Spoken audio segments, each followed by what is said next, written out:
महाराष्ट्र में बीजेपी को एक नया चुनावी हथियार मिल गया है। आरक्षण पर राहुल गांधी के बयान के विरोध में पार्टी ने मोर्चा खोल दिया है और आंदोलन किया जा रहा है। दूसरी ओर कांग्रेस ने भी मोर्चाबंदी तेज कर दी है।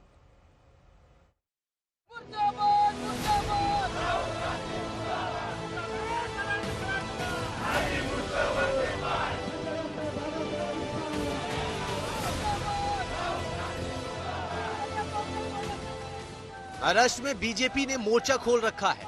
मुद्दा आरक्षण का है। अकोला से लेकर मुंबई तक धरना और प्रदर्शन है।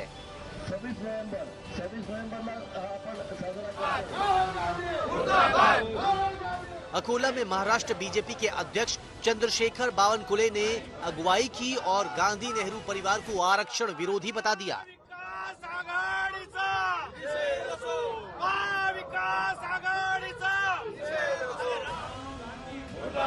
अब बीजेपी ने ऐलान किया है कि महाराष्ट्र में राहुल गांधी के बयान के खिलाफ आंदोलन जारी रहेगा। पहला स्टेटमेंट अगर देश में किसने किया तो वो है पंडित जवाहरलाल नेहरू। पंडित जवाहरलाल नेहरू ने कहा कि जात पे आधार पे जो आरक्षण मिलता है वो डेवलपमेंट के लिए आड़ आता है, विकास के लिए आड़ आता है। जात के आधार का आरक्षण, ये देखो कितनी बाबा साहेब आम्बेडकर के खिलाफ भूमिका ली थी। उसके बाद अगर राजीव गांधी का आपने स्टेटमेंट देखा होगा तो आरक्षण जो मिलता है वो बुद्धिहीन लोगों को आगे लेके जाने के लिए मिलता है, यानी जिनको बुद्धि नहीं उनको आरक्षण मिलता है, इसलिए आरक्षण बंद करना चाहिए, ऐसा राजीव गांधी ने कहा था। हमारे नेता ने, किसी ने, राजीव गांधी ने कहा। उसके बाद अगर राहुल गांधी के मन में जो है अभी दिखा, उनने कहा कि अभी आरक्षण खत्म करेंगे, हमको आरक्षण मान्य नहीं है, तो हमने अभी निर्णय लिया पूरे महाराष्ट्र में राहुल गांधी को नहीं आने देंगे। उधर मुंबई में मुंबई बीजेपी के अध्यक्ष आशीष सिलार ने मोर्चा संभाला। पंकजा मुंडे के साथ दलित बाहुल्य घाटकोपर इलाके में बाबा साहब आम्बेडकर की प्रतिमा के करीब धरने पर बैठे और जमकर नारेबाजी की।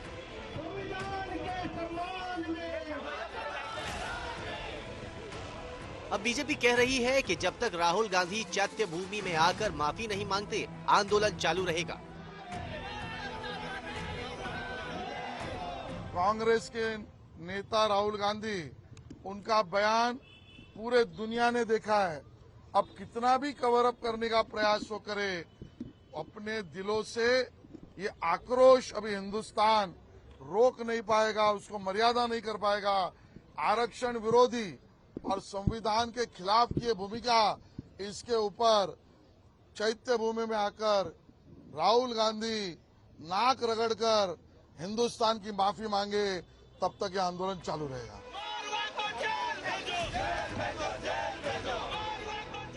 दूसरी ओर मुंबई में कांग्रेस भी सड़कों पर उतरी और राहुल गांधी को भला बुरा कहने के लिए बीजेपी के खिलाफ जमकर मोर्चाबंदी।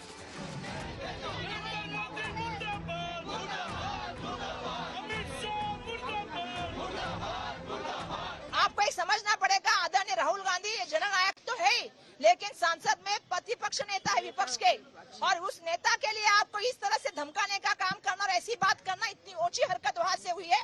लेकिन आज भी देश के प्राइम मिनिस्टर, होम मिनिस्टर की तरफ से कुछ एक्शन नहीं हुए। जब तक ये एक्शन नहीं होगी, हम लड़ाई लड़ते रहेंगे। दरअसल लोकसभा के नतीजों से बीजेपी को लग गया है कि दलित और आदिवासी वोटर पार्टी से दूर हो गए। 9 रिजर्व सीटों में सिर्फ एक पर महायुति की जीत हासिल हुई। एससी सीटों में से अमरावती, सोलापुर और लातूर कांग्रेस के खाते में गई। वहीं शिरडी और Mumbai south central seat Uddhav Thackeray की पार्टी के खाते में। अगर एसटी के लिए रिजर्व सीटों की बात करें तो नंदुरबार और गढ़चिरौली में कांग्रेस को जीत मिली। वहीं डिंडोरी सीट पर शरद पवार गुट ने जीत हासिल की। बीजेपी को सिर्फ पालघर सीट पर ही जीत हासिल करने में कामयाबी मिली। शायद यही वजह है कि उद्धव गुट कह रहा है कि बीजेपी डरी हुई है।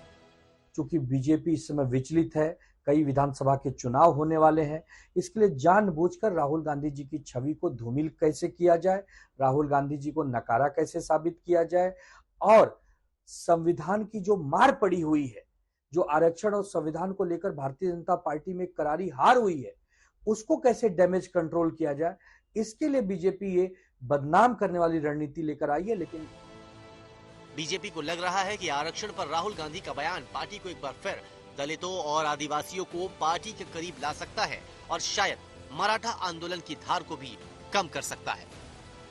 अगर सूत्रों की माने तो महाराष्ट्र में होने वाले विधानसभा चुनाव को लेकर आरएसएस और बीजेपी के नेताओं में जो बैठक हुई, उस बैठक में दलित, आदिवासी और अल्पसंख्यक नेतृत्व को ताकत देने की हिदायत दी गई है। हालांकि महाराष्ट्र में बीजेपी ने जिस माधव फॉर्मूला यानी माड़ी, धनगर और वंजारी इन ओबीसी समुदाय को साथ में लेकर पूरे राज्य में अपनी पैठ बनाई, आज उन्हीं को इकट्ठा करने के लिए बीजेपी जद्दोजहद करती नजर आ रही है। कैमरा पर्सन साई प्रसाद पाटिल के साथ मैं ऋत्विक भालेकर, मुंबई, आज तक।